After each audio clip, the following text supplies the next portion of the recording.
Զրուցում ենք Հայաստանի դեմոկրատական կուսակցության նախագահ Արամ Գասպարի Սարգսյանի հետ։ Պարոն Սարգսյան, Նիկոլ Փաշինյանը եւ իր թիմակիցները ըստ էության արդեն սկսել են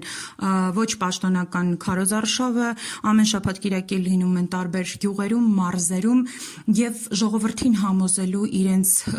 գլխավոր մեսիջը հետեւյալն է, որ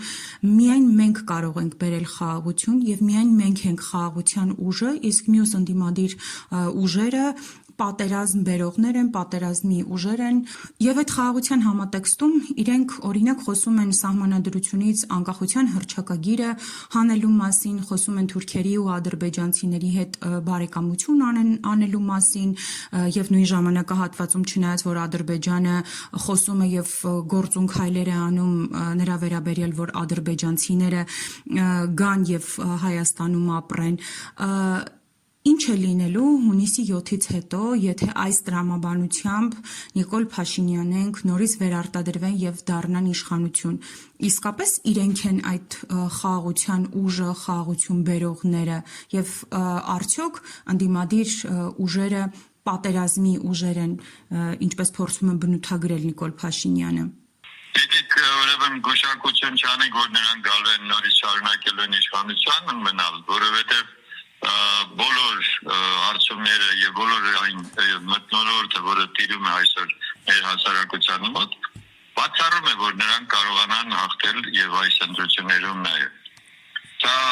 շատ կարեւոր հանգամանք է։ Ինչ վերաբերում եւ դրանով է պայմանավորված, որ դեռ քարոզարշավը սկսված ոտուձեռ են ընկել են ուրեմն ժողովրդի մոտ 5 տարի առաջ այդպես չարեցին, ասենք ամեն տարի գնային այդպես պերաշկի ուտելով կամ խնձոր կրծելով կամ կուկուռուզ կրծելով գնային, որ ժողովուրդը տեսներ, որ իրենց նման մարդիկ են իբր, որովհետև բոլորը պետք է հասկանան, որ իրենց նմանները 7-8 միլիոն ուրեմն պարգևավճարներ չեն ստանա եւ բացի դրանից այդպես չէին խեղճանա, թե իբր մենք սովորական նման մահկանացու ենք եւ դուք մեզ պետք է ընտրեք, որովհետեւ եթե մենք չլինենք, ուրեմն կլինի պատերազմ։ Տեսեք, այն տեխնոլոգիաները, որը իրենք ուզում են օգտագործեն, հատկապես որ պատերազմ կամ խաղաղություն, հիշում եք, այդպիսի մեկը կար, որը դեռ 90-ականների ուրեմն սկզբին ավելի շուտ պաշտոնակությունից առաջ հայտարարեց, թե պատերազմ թե խաղաղություն։ Պարզվեց, որ ոչ մի պատերազմ չեղավ, այլ հակառակը շատ ավելի կայուն էր այդ տեսանկյունից ամենայն դեպս երկիրը եւ Ադրբեջանը երբևիցե չէր կարող երազել, որ ինքը կարող է ռազմական գործողություններով Արցախ գրավի կամ որևէ Հայաստանին խեղճացնի կամ պարտադրի այս կամ այն գործողությունը կատարելու։ Ամեն ինչ կախված է նրանից, թե ինչպիսի կեցվածք ունի երկրի ղեկավարը եւ ամբողջ ղեկավարությունը, ոչ թե մեկ անձը, որովհետեւ այսօր մեկ անձի թելադրանքով է, իսկ ապագայում պետք է լինի հակառակը, պետք է լինի կոլեկտիվ կազմ, որը որ պետք է այդ պատասխանատվությունը վերցնի եւ իրականացնի։ Ինչու՞ն է իմ համոզմունքը, որ պատերազմը չի լինելու, եթե իշխանությունը փոխվի, որովհետեւ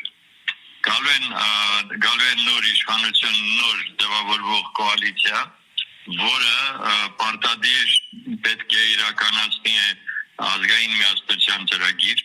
պետք է հավաքագրի մեր ազգային կարողությունները եւ միանշանակ ոչ միայն հանրապետության, այլ նաեւ ամբողջ հայության եւ դրանով իսկ ամրապնդի մեր ազգային անվտանգության հիմքերը։ Այնպես որ տեսանկյունից ինքը վախերից մեկն է եւ երբ որ վախենում է անգամ Արցախ բառը օգտագործել, որովհետեւ թուրք իր բարեկամները, այսպես ասած, կարող են դրանից վրդովվեն, ապա մենք այդպեսի վախեր չունենք եւ այդպես հաստատել ենք այս տարիների ընթացքում, ես լինելով ընդդիմություն, ոմանք իշխանություն,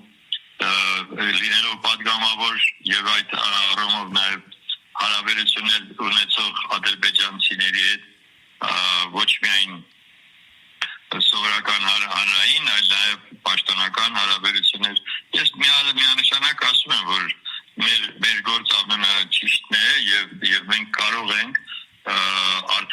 արտարություն պահանջել եւ դրան հասնել։ Տեսեք, Առհասարակ մի օրինակ եմ ուզում բերել, որպեսզի պարզ լինի այս անձի ուրեմն վախերից մեկը։ Ինքը ինչ վիճակում են, ինչ պայմաններում են հիմա մեր գերիները Բաքվում եւ ինչպիսի նողկալի որոշումներ է կայացվել նրանց այսպես կոչված դատարաններում։ Բերանը չի բացվում, որ ասի թե ուրեմն մեր քաղաքացիներն են, իմ հայրենակիցներն են, դուք իրավունք չունեք այդպիսի ուրեմն դատավճիռներ կայացնեք։ Անգամ վերջին հանցագործներին հանձնեց նրանց, որ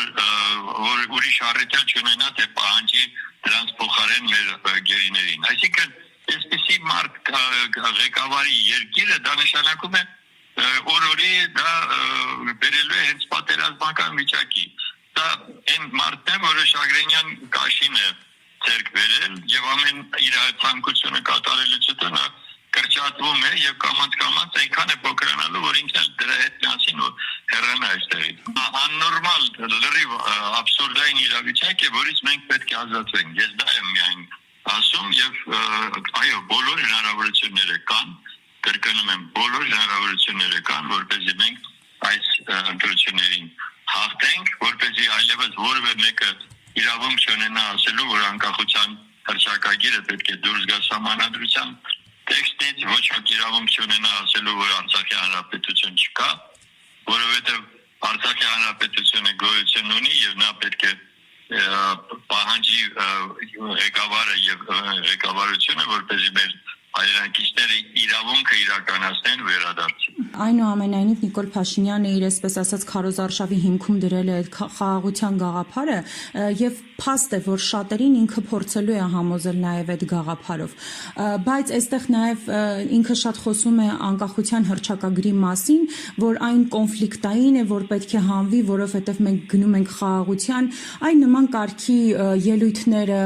ինչ են նշանակում մեր պետության համար, երբ մեր պետության ղեկավարը նման կերպ է արտահայտվում անկախության հռչակագրի մասին, այն անվանելով կոնֆլիկտային, պատերազմ հրահրող, այսինքն ինչ է ստացվում է, որ այս 30 տարիների ընթացքում մենք ենք հրահրել այդ պատերազմը։ Ուրեմն կրկնում եմ, այդ անձը որևէ իրավասություն չունի,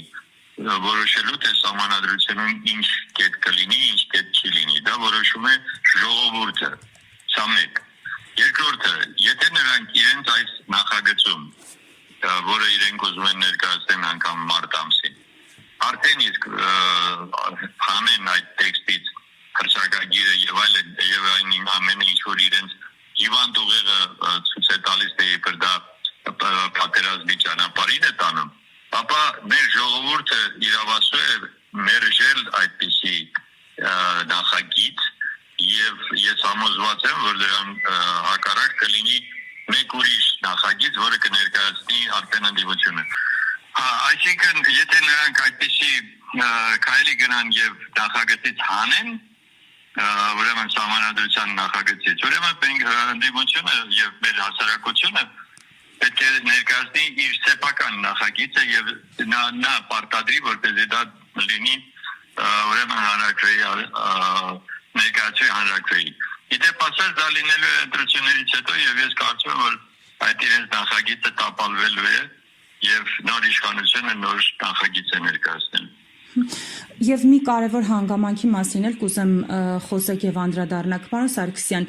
իրականությունը մենք ունենք հիմա այնպիսի իրավիճակ, երբ ինքը կարողացավ եկեղեցում պառակտում մտցնել, շատերին տարբեր, չգիտեմ, շանտաժներով եւ այլն իր կողմը տանել, նաեւ խոսքը վերաբերում է շատ համայնքապետերի, ովքեր ժամանակին ընդդիմադիր էին, օրինակ Գորիսի համայնքապետի օրինակով դա տեսանք, չի ենթադրվում, որ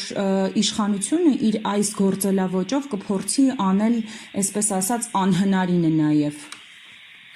Իսկ առաջինը ես համաձայն չեմ, որ իրեն հաջողվեց եկեղեցում ուրեմն մտցնել որոշակի այսպիսի աննորմալ իրավիճակ, այդպես չի։ Ընդամենը մի 7-8 հոգի, որոնք որ տիրադավները, որոնք որ փորձենանում եւ հիմա ոչ մի հաջողության չհասան, դուք արդեն համոզվեցիք, որ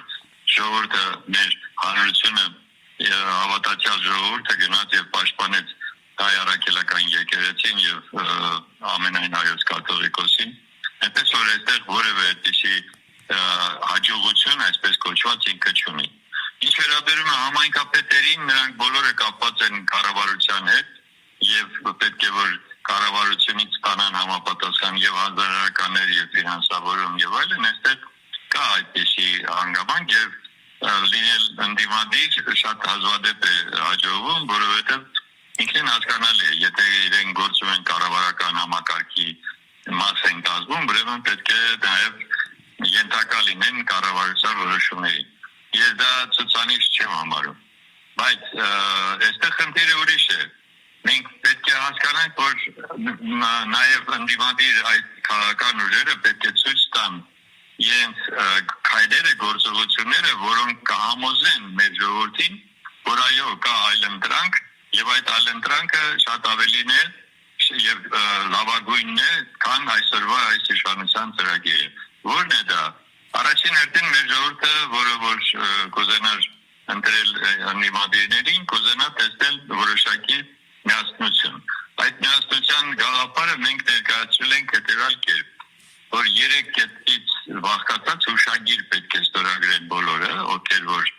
ընդդիմություն են եւ մասնակցելու են ընտրություններին եւ ինչ որ ձևով են մասնակցելու կապ չունի, ուղղակի կամ անուղղակի,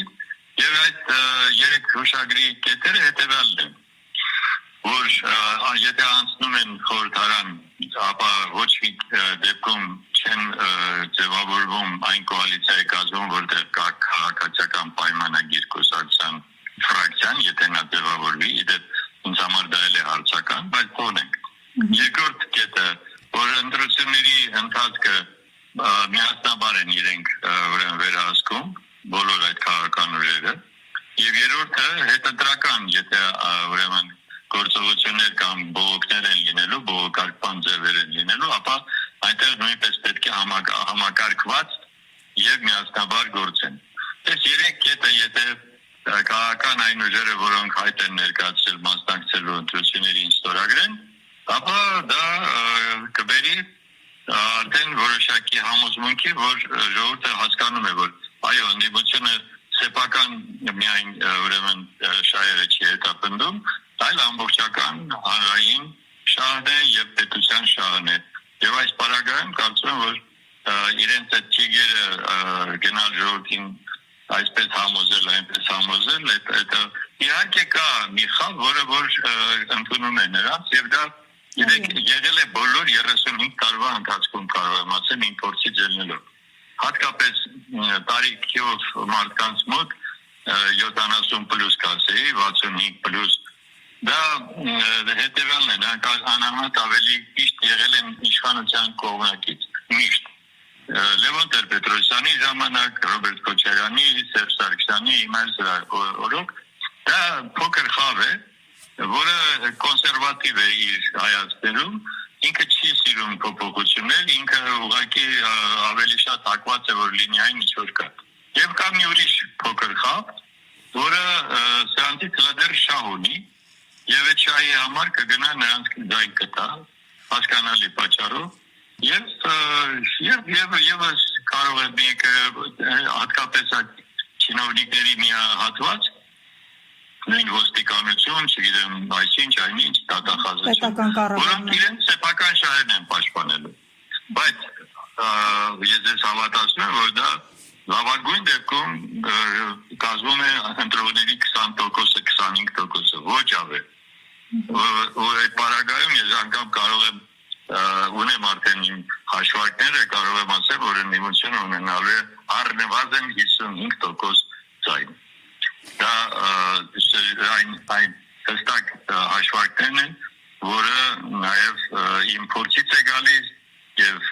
այն ամբողջ հարցումների արդյունքներ են, որը մենք ինքներս իրականացրել ենք։ Շնորհակալ եմ մեկնաբանության համար։